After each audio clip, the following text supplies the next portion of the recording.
Well, welcome to Hold Fast Brewing. My name is Kevin Klein. I'm the public address announcer for the Drury University men's hockey program. Couldn't be more excited about my second year with you guys, and I couldn't be more excited that Drury now has two hockey teams, a Division I and a Division III. We are joined by the Division I coaches here at the Coaches Show at Hold Fast Brewing. We have head coach Jeremy Law, and we have assistant coach Cliff Cook. Gentlemen, what a hell of a weekend. Not too bad, right? Well, nice to start 2-0 in your first games of Division I. Well, especially because last year it was kind of difficult to buy home wins last year. Yeah, we had a weird year last year compared to what we're used to. We pretty much won nonstop on the road and could not buy a win at home. So to start 2-0 is nice. Which is pretty ironic because it usually is the flip-flop of that. Going on the road is usually really difficult, especially in college and minor league hockey because you ain't flying. Yeah, it's, with our home crowd and our fans, it usually pumps up the guys. And so, last year was kind of an anomaly, and happy to start 2-0 this year. You know, you talk about a crowd. The last game of last season was pretty intense, but that didn't even compare to Friday night, the home opener. We had the band there from Drury University. We had the Drury University cheerleading squad there. And then I think half the student body showed up, too. I think it was our first official sellout we had, so 1,156, and it was a great atmosphere. I know the guys enjoyed playing in front of all the fans and the band and the cheerleaders. You know, I mentioned that when I went to the player introduction meeting that you guys had. I told the guys, I said, look, you guys just take care of the on-ice product. Let us take care of the off-ice product. And boy, did it work in symbiosis on Friday night because you guys put in a hell of a performance with the first win of the season. That brings back people the following night. And it was just an outstanding atmosphere. Yeah, it was a special thing on Friday. Taking nothing away from Saturday, but seeing that crowd and the energy it brought to our guys was pretty special. Well, here's what you have to know about Friday's crowd. They had to increase my microphone level so that people could hear. And that is normally not the case with my voice. And I also heard, and Jeremy's been here in town longer than I have, but my 5 years here, this is the first time I've heard they stopped letting people in upstairs because it was so crowded. Yeah. I don't know if you've had that before. Well, having coached at Missouri State, they always get good crowds, and there's some times at Missouri State when we got crowds like that, but that's the loudest I've heard the building. So yeah, the rafters were shaking Friday evening for sure. So let's talk about Friday's game. It was a 5-3 win for our Drury Panthers on D1 right out of the box. Correct me if I'm wrong. After the first period, it was 3-0. Yep, that's right. Yeah, and then after the second period, it was 4-3. With a very late goal in the second period to Absolutely. make it 4-3, yes. Yeah. So what happened in the second period that we tied for a while and then had to wait until the last minute to get that go-ahead goal? So I think they made it 3-1, kind of got a pretty nice goal, nice shot, and then they got built off their momentum. So I think they scored shortly after to make it 3-2, and then we're on our heels because we're still trying to figure out what just happened, and they had all the momentum there and got a third one again. So it was like a 5-minute span, a 3 to 4 minute span actually, and after that we regrouped, and I felt like we took control after that. You know, I love the sport of hockey. I'm not as versed in it as you guys, obviously, because you spent your whole lives doing it. So I know that basketball is a game of runs. Is hockey similar? I wouldn't necessarily describe it as a game of runs, but definitely a game of momentum. Okay. As soon as they kind of took the momentum with that first goal, and then they scored, I want to say less than a minute later, they had all the momentum, and it took us a while to kind of get our legs again. A lot of penalties in that second period, big scrum behind the net. You know, there was one point I think both teams had 4 guys in the box, but once we got that goal very late in the period, I mean, I think there was only a couple seconds left, whatever it was. That's a dagger to a team. You know, we always tell our guys that first and last minute of a period and the first and shift after a goal for or against are the biggest ones you can have. And to score that late in a period is just a gut punch to a team. And so we built off that momentum going into the third. So let's ask then, how's the locker room change from 3-3 and then 4-3? What's said in the locker room differently? I think going into the second intermission, 4-3, I think guys knew like, hey, it's not just going to be a cakewalk, and we got to get back to work. So I think, first intermission we felt loose and comfortable with what was going on, and then we knew we got to get back to work starting the third. So How do you not after going up 3-0 in the first period of the debut game of the season? I mean, that's good. We ran into a similar situation last year in the opening weekend at the Division II level where we go into Oklahoma State, win the opening night, what was 11-1 or 11-0, I think it was. So we're riding high, invincible. Next night we went to a shootout. So we have a very young team, as you know, and it's learning that even when you're playing opponents that are on paper weaker, and this is cliche with any sport, you just can't show up. You got to play 60 minutes of hockey, and we didn't quite do that on Friday, but we were still able to pull out a win in the end. Oh, you see it in the pros all the time. Some teams play to the level of their competition. Yeah. So at the ACHA 1 level, this is my 6th year now coaching this league. If you don't show up, you're going to get beat by the weaker teams. So, because especially when you're looked at as maybe the higher opponent or better ranking, they're going to get fired up for those games. Well, it kind of goes, Jeremy Law, to what you said at the team introduction meeting. You have to win the games you're supposed to. Absolutely. Yep. Yeah, I mean, to ever have a chance in the playoffs, you have to win the games in a that ranking you're supposed to. system like we follow, much like college football. You got to take care of the games you're supposed to win. And then you have good games against the teams that might be ranked higher than you. We're going to talk about this season in our third segment today, but there's a lot to talk about as far as the weekend games go. Let's talk a little bit about Saturday's game, because I talked to Coach Mike Fairbanks of the Alabama Frozen Tide after the game on Friday, and he said, man, my main job is just to make sure the lid stays on this place on Saturday. I kind of thought he was talking about his team coming out chippy and, fights and all that kind of stuff. He really wasn't. He was talking about you guys keeping them in the game, really. I think there could be a little bit of both, honestly, in that. I think you weren't completely off with the first part, and that's not to say anything against Alabama. They played hard. Their goaltender played out of his mind. That kid, he's amazing. Yeah, but I think there is something to that. They were going to be disappointed after Friday night.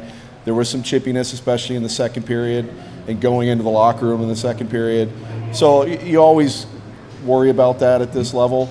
So I think there might have been a little bit, and especially if we took a big lead and they're out of it, you never know what's going to happen. So I think there was some of that, but I agree. I think they got pretty banged up the night before. They were already down a guy coming into the weekend. I think they were down 4 more by the next night. So I think probably in the back of his mind, if we were to step our game up to another level from what we did Friday night, he was worried that maybe the score might get out of hand, which in turn gets the game potentially a little bit out of hand. And he, to their credit, he's a new coach there. He's got a lot of experience, so I think he's going to do great things for that program. So. He is a phenomenal man. I got a chance to talk to him quite extensively on Friday and Saturday, and he and his assistant coach, Garrett Dumont, super cool guys. Very complimentary of the Drury men's team, so much so that Mike Fairbanks, the head coach of Alabama, said, that's the team I wish I had. What's he talking about? Yeah, so a lot of Canadians. So he mentioned to me that he just really liked the way we played, fast and physical, and just an upbeat game, and he just said he strived to get that out of his guys. So he was very complimentary, and great guy, and I think he's a good coach, and with the talent he has there, I think he did a really good job. You know what I found amazing about their program is that they are not scholarship. They all pay to play on that team, and it's an exorbitant amount of money if you're talking about on top of their college costs. So those kids really do play for the love of the game, I think. He's fighting an uphill battle. For sure. But you're also at a school that's a destination place. Yeah. And not to get too deep into it, but their rink's an hour from campus. So, they're never going to get the huge crowds of if they had a rink in Tuscaloosa. So for what he's got that he inherited, he's doing a great job already this early in the season, and sky's the limit for what he's doing there. If it wasn't for his goaltender, Joe Hughes, though, you guys would have blown the roof off of. We put 100 shots on him over the weekend. Yeah. So. Yeah, and the kid, he was just, I've never seen a goaltender dive like that before. I thought Friday night he did a much better job than Saturday, and I thought we could have had 8 or 9 on him on Friday night. So he made 3 or 4 saves that would have been pucks in the net with any other goalie. Well, as it turns out, you did have 4 on him on Friday evening. You scored an empty netter when they pulled the keep in the third period. So a 5-3 victory on Friday. You come back on Saturday. You take that one 6-1. Cookie, I want to go expound a little bit on what you said about game getting a little bit more physical, getting a little bit more chippy. Where my vantage point is in between the penalty boxes. Yeah. Okay, and there was a bit of a scrum on the ice that night, and for us it was number 10 Ethan O'Rourke who got a penalty, and then for them it was number 24 Joe DeCola who got a penalty, and the chirping that was going on between those two in the penalty box, it sounded kind of like they wanted to kill each other's mother. 2 minutes later, they're on the ice shaking hands. That's hockey for you. Tell me the mentality of that. How does that happen? That's a hockey thing. I wish we need that in more walks of life, I'd say. You know, Absolutely. you can battle like crazy on the ice, fight each other all day long, but at the end of the day, you remember you're playing a game and you have respect for your opponent. And again, not to get too deep, but we could use a lot more of that in the world right now. But it's just, Jeremy knows this as well. Some of the nicest human beings you ever meet are the biggest fighters in the history of the NHL. Mm-hmm. And they're just great human beings because that's the job. Yeah. You're out there to perform, put on a show, play hard, do all that. Once the game's over, and you can be buddies. And I think being hockey a physical sport and very competitive, and you have to have that mindset where you might want to kill your opponent, but it's for your teammates and to get the win, and then like Cookie said at the end, it's just pure respect. So well, the Andy's Frozen Custard player of the game on Saturday was Joe Davidson, and I asked Joe because on Friday he got in a little bit of a scrum behind the net, and he got a cut on his nose, and I said it healed nicely. I said, but you guys came out physical, and his quote to me was, "We came out letting them know we are here. We needed to establish our dominance." So is that basically what it's kind of all about? Is just establishing dominance and letting the other team know you're not going to kick us around? Well, especially in your own rink. Yeah. I mean, that's key. But, yeah, I mean, that's just the kind of style we want to play. We have a very high-skilled team, but at this level, you've got to have that physical presence as well. We've got a lot of size on our team. We've got a lot of smaller guys, too, but we got a lot of size. We want to establish that early.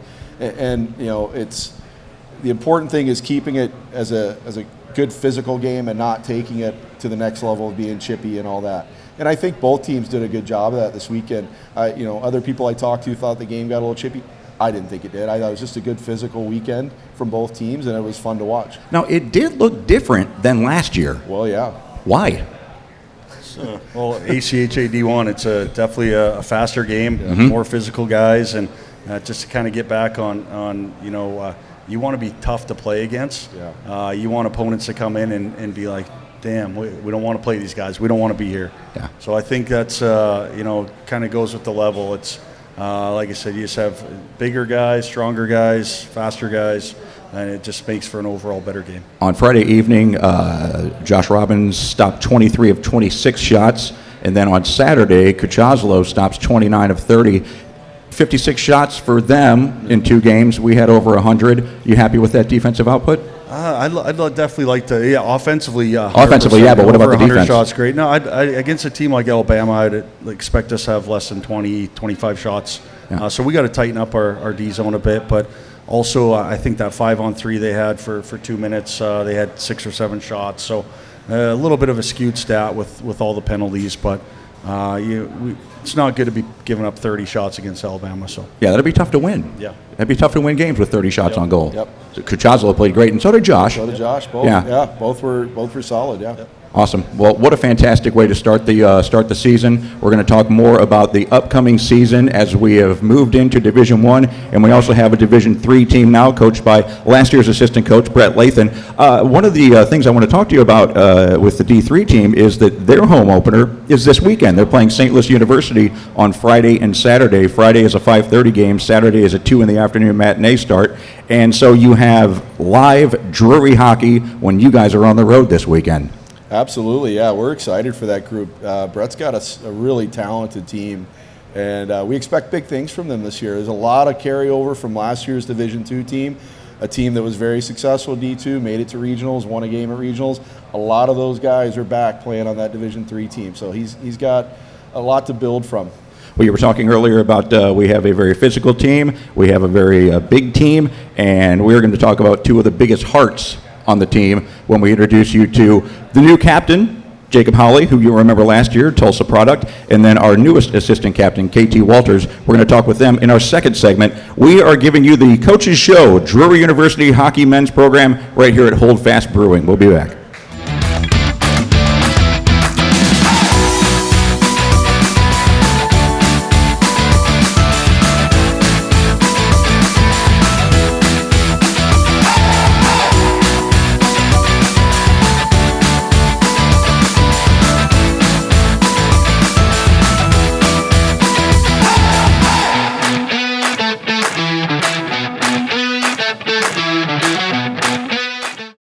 We're back for the second segment of the Coaches Show here. Hold Fast Brewing this weekend at the Brightspeed Ice Park, the Stan Melton Arena. You can see Drury Hockey. The D3 team opens their season. They play two games, one game on Friday at 5:30, another game on Saturday, a matinee at 2 o'clock, and they're taking on the Billikens from St. Louis University. We just heard from assistant coach Cliff Cook, head coach Jeremy Law of the D1 program, and now we're going to talk to two of the three captains. We have the captain of the program, Jake Hawley, here with us, and one of the assistant captains, KT Walters. Jake, how are you?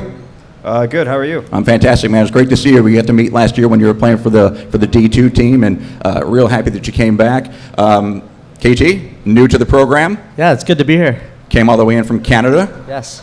Let me get to you first. What was your experience over the weekend? What did you think about your opening two games? It was awesome. The crowd was unreal. I couldn't believe how many fans showed up, and having the cheer team there with the band, it just made for a great atmosphere, and we just fed off of it, and luckily we were able to come away with 2 wins. So it was a great weekend for all of us. I don't think it was luckily. You outplayed them. The hustle that you guys showed, both of you, was amazing. You had an incredible back check on Saturday evening that I think it was in the third period, and I was amazed at not only the speed that which you got back, but that you didn't give up on the play. It was amazing. So congratulations on that one, Jake. Yeah, thank you. I didn't think I could go that fast, and then I put it into overdrive, and I got there. So has going to D1 elevated your game from last year? Yeah, I would say so. I've definitely seen an improvement in my decision making and everything like that, and I would say that it's definitely improved my game. What does it mean to you to be named the captain?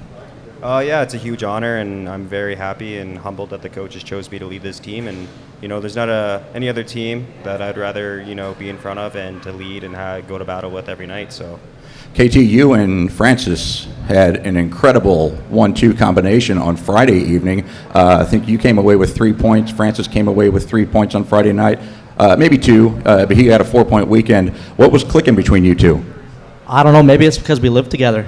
Is that it? Yeah, we live over here at the 505 together. We're roommates, so maybe there's some type of chemistry there going on. But yeah, no, it was good. We seemed to find each other, and it worked out. Well, you talk about chemistry. You had some great chemistry with your cousin on Saturday evening. Yeah, that's another thing too. Me, Devin, and Matthew, we played together a couple years ago in North Oak up in Canada, and then me and Matthew played last year college hockey in Canada. So we know where each other are on the ice, and we just kind of click, and we just continue that on down here. So it's good to have them both here as well, and it makes it for an easy transition. How much of an advantage does that instinctual knowledge give you? I mean, I want to say a lot. Like it's cool having them down here. It just makes everything transition nicer. You're not having to try and figure out new players, kind of their tendencies and whatnot. It's nice knowing kind of how they play already. So it's cool having them here, and we're just looking to build off this past weekend. KT was just talking about new players. Jake, this is an entirely new team for you as compared to last year. So how do you get this team to come together and gel so quickly? Yeah, I mean, like he said, living at the 505, a lot of the guys are at the 505, and ever since everyone got here and arrived in Springfield, we've kind of been together every day, really, and going out together, getting to know each other, going for dinner, hanging out, going to baseball games. Well, yeah, you guys went to a Cardinal game. You went to an escape room together. So, yeah, Coach is doing a great job of building that camaraderie. Yeah, so I think just being together 24/7 has really brought us together. And, usually whenever you get a bunch of new guys on a brand new team, nothing's clicking right away and, things are sloppy. But I feel like that was the opposite with us. I feel like we clicked, all of us, right away. The team's gelled really well, and, I'm really happy and proud of the guys and the way we've clicked and gelled so quick, which is, rare to find. So, last year on the D2 team, you had 50 points last season, led the team. Do you feel a little less pressure this year that you have to assert yourself more or assert yourself less? No, I wouldn't really feel any pressure at all, I would say. I kind of go out there and just play my game. I'm still with O'Rourke. He was my lane mate last year, and we found each other, and I don't think we put one in together this weekend, but I thought the chances were there. But as far as pressure, I don't feel any pressure. I mean, I'm confident in everyone, and from the top to the end of the line to put pucks in the net. So. And you did plenty of that over the weekend. 11 goals in 2 games. Fantastic stuff by the Drury University men's hockey program. They play on the road this weekend against Central Oklahoma. They have 2 games this weekend on the road, but the D3 team is here in town, and you can get your tickets that evening, Friday evening, and then Saturday afternoon. I wasn't going to bring this up until the coaches did, but, you asked before you sat down here, before being broadcast, you said, how do we look? And the coaches said, small. So you guys are 2 of the least tallest guys on the team. I'm trying to be politically correct here. Nothing wrong with that, though, eh? No, there's not. But, if I'm going up against a guy like O'Rourke, who's 8 feet tall and skates, how does that not get in your head? It would me.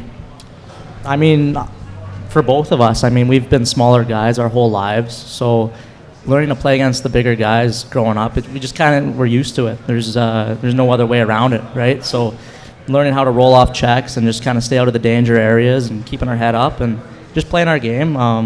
Being a smaller guy, that's what you got to do. You got to be quick, you got to be fast, you got to be on your toes, make plays, as quick as possible. Here's the thing, though. Neither of you are afraid to go in the corner. Like I said, we've always been smaller guys, so we just you have to just learn how to play the game that way, and you can't shy away from the bigger guys and going in the corner. So what do you guys expect out of the season this year?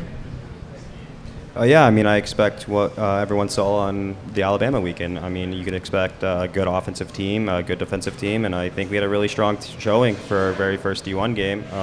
Got Central Oklahoma coming up this weekend, so I think that'll be a good test to see where we're at. But yeah, I have no doubt that our team is going to continue to pile up wins and get into the national tournament. Central Oklahoma was ranked 3rd in the country last year at the end of the season, I believe. KT, what do you think is going to be the biggest strength of this program this year? Just our speed and skill. I think we have a very talented team and a lot of good players, a lot of smart players, and we've gelled together quite nicely so far. We hang out all the time, so we just got to continue that. I think speed and skill is our biggest strength. Yeah, here's the thing. You guys talked about gelling so quickly as a team, and both coaches, after the game on Saturday evening, I went in their coach's room, and I said, that was amazing, and they're like, we haven't even scratched the surface of our potential. That's a scary proposition for other teams out there, boys. I'm looking forward to it. Yeah, I feel like, I agree with that statement. Definitely we played really well against Alabama, but, there were some things we can clean up, and I feel like just, over time we will get that cleaned up, and it's only going to get better. So. Well, congratulations on a great home weekend. Congratulations on being the Andy's Frozen Custard Player of the Game on Friday evening, KT Walters. Jake, it's so good to see you back on the ice this year. I appreciated everything you did last year, and I can't wait to see you guys hoist a cup later. Yeah, thank you for having us. My pleasure. Thank you. We'll be back with segment number 3, where we're going to hear from the coaches, Cliff Cook and Jeremy Law, about the difference between last year, D2, and this year, D3, and all of the various things that you're going to see at the Brightspeed Ice Park Stan Melton Arena when you come out and watch Drury hockey this season. We'll be back. Hold Fast Brewing. It's the Coaches Show.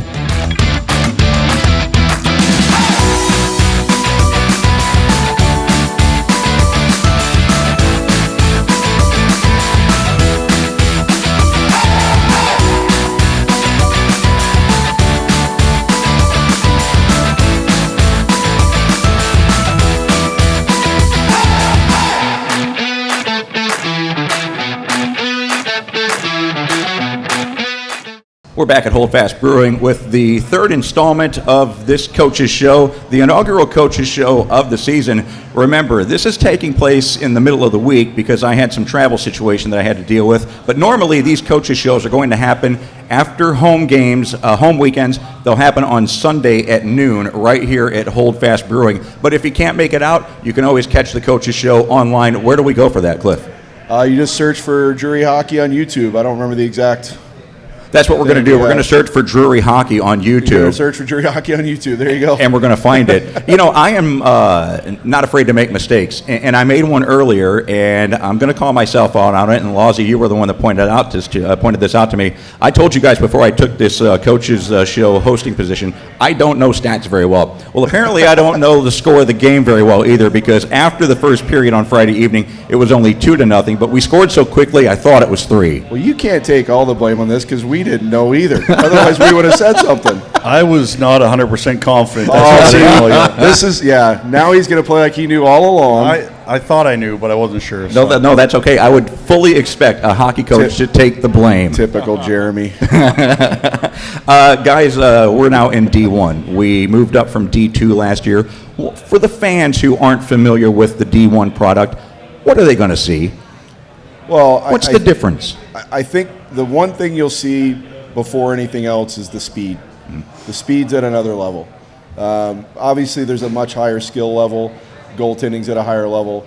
But the thing that'll jump out to the average fan, if you want to call them that, is the speed of the game. It just ramps up to a whole other level. And it's, I think that probably, even though I think we can agree we didn't play our best by any stretch, we're a long way from that right now, but the speed was there. And anybody who came to our games last year would have definitely seen a difference.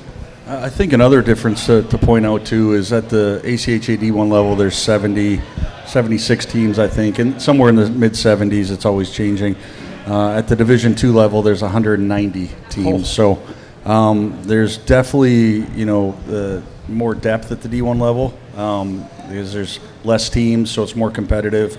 And there's plenty of players at the D2 level that could play D1, and lots of teams that can compete with D1 teams, but when you have 190 teams, there's a lot that couldn't either. So I think you just tougher schedule for sure.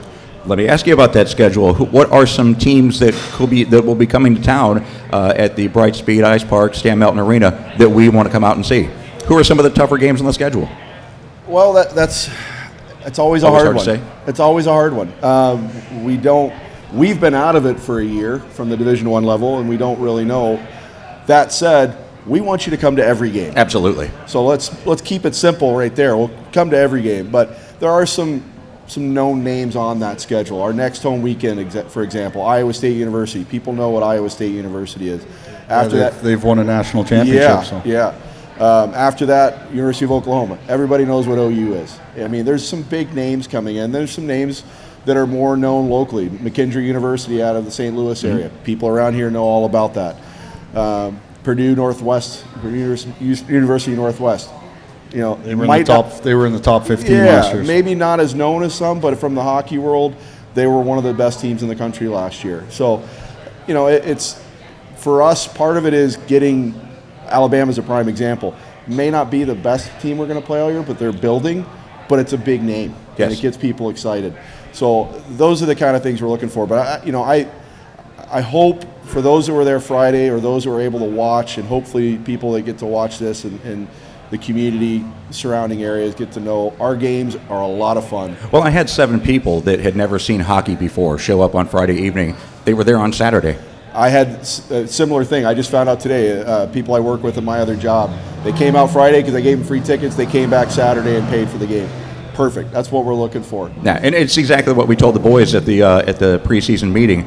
All they have to do is take care of the on-ice product. Yeah. We'll take care of everything after that. And it's great to start off with a win in 2 exciting games like that. That just keeps people coming back. Absolutely. Our next home games are October 11th and 12th. Mm-hmm. That's Iowa State. Yep. So I think we can announce this now. October 11th, we're going to do Prime Night. So Prime's a big sponsor for us, and all their employees and families get in for free. And then on Saturday, October 12th, Saturday game where it's a Cox Health Night. And perfect. They've been longtime supporters. Absolutely, big supporters. So all their employees and family members will get in for free. So. And I will add to that, by the way, for those that want to come out to witness the recording of the next coach's show, unfortunately that will be a private event because we're doing something special for all of our Canadians. And we're going to have a Canadian Thanksgiving celebration right here at Holdfast Brewing that day. Cliff Cook, it was almost like you were reading my mind. I wanted to go in and talk about the recruiting process this past summer because we have brought in a lot of Northerners. Yeah, I think. I can't imagine why. Yeah, right? Correct me if I'm wrong. I think 22 Canadians. 22. Yeah, probably. Yeah, that sounds about right. It got to a point where I stopped counting. Yeah. So, yeah. So. How do you convince a kid from Canada to come to Springfield, Missouri? I honestly try to focus on the hockey program first. Obviously, Drury's a great school, and that's kind of the icing on the cake. But a lot of these guys take hockey very seriously. When I talk to them, a lot of them haven't heard of Drury just from being up in Canada, and so we focus on the hockey program and what we offer and what we can do to continue their hockey. And a lot of these guys have ambitions to go play minor pro after, and that's kind of the route I did after college. So I'm a big proponent to try to help these guys and get their reach their goals. And then having Drury and the opportunities they give, it's just a great combo. Yeah, my father-in-law was quick to point out on Friday evening after the game, he doesn't know a lot about hockey, but his daughter, my wife, graduated from Drury, and he says, you know what, this is what I love about hockey. You can have a school with an enrollment of 2,600 beat a school that has an enrollment of 48,000. That's exactly right, and that it goes back to what we were saying. It's exciting to say around town to get people come to the game and say, hey, Drury University's playing the University of Alabama. What? We're playing OU in a month. Like it's really exciting. Yeah, Iowa State, the next home game. Yeah. They're a Big 12 school now. Absolutely. Yeah, have been for a long time. They were the Big 8 when I was growing up.